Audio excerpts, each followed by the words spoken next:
California's proposed congressional maps are almost ready and were discussed during a Zoom call last night with state and federal legislators. Oh, please. Please, God. Oh, my God. Give me, Gavin Newsom retweeted it. Give me the all blue, okay? Give me that type of shit Sanji be looking for, all right?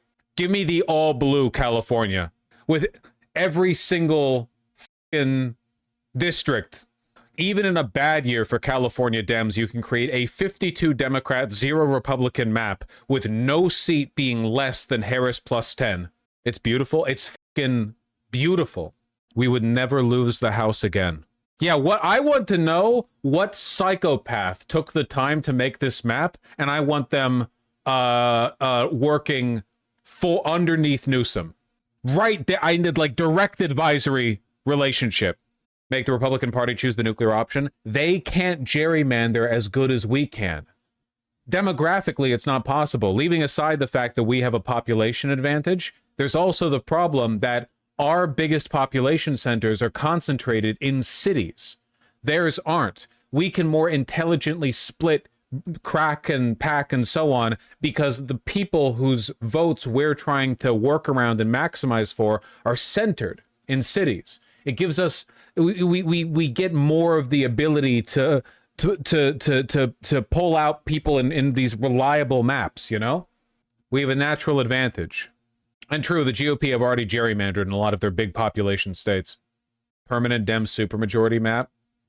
Oh my God. Get Basil in Washington right now. It's fucking beautiful. Can you explain the idea of gerrymandering a bit more in detail for us Euroids? Watch a Mapman video on it. Came out like a year ago or something. Essentially, yeah, no, it doesn't affect presidential because presidential is determined by electoral college, which is based on the electoral college votes that are pulled from each state, and states have their own populations. State lines can't be changed, but it's about determining like how representative a state's population is as applied to the seats they get. What the fuck did they use the Great Lakes to draw a connected voting district that is gerrymandered? Yeah, you have to use every advantage that you can get. Why is New Hampshire so Hitlerite? It's just evil Vermont. Look at Wyoming. See, if every state was like Wyoming, we wouldn't have to even have this conversation. Wyoming is literally ungerrymanderable. And the Dakotas, yeah. Gotta tell my kids this was the Holy Roman Empire. God bless them. All right, that's enough of this. That's enough of this. That was fun. Listen, it'll be fun when they do it, okay? It'll be fun when they actually pull it off. Isn't there more independent monitoring in Dem states? Yeah, unfortunately, the rules for that really are state by state. So we're going to need to see what can be done about that.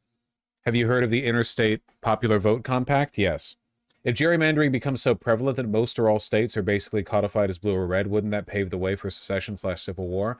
Well, I don't know why you guys are so obsessed with secession and civil war. The states are borderline powerless compared to the federal government. The question of secession is not, like, the only reason the Civil War could have happened back then is because back then you could do mass untrained conscriptions, and the federal government was much, much, much weaker, okay? So the Union was far weaker. Like, if the South seceded today, they would have the combined militias of the southern states, and let's say they get the National Guard too, even though those are ultimately, like, at the service of the president, versus the federal government. The federal government would atomize them.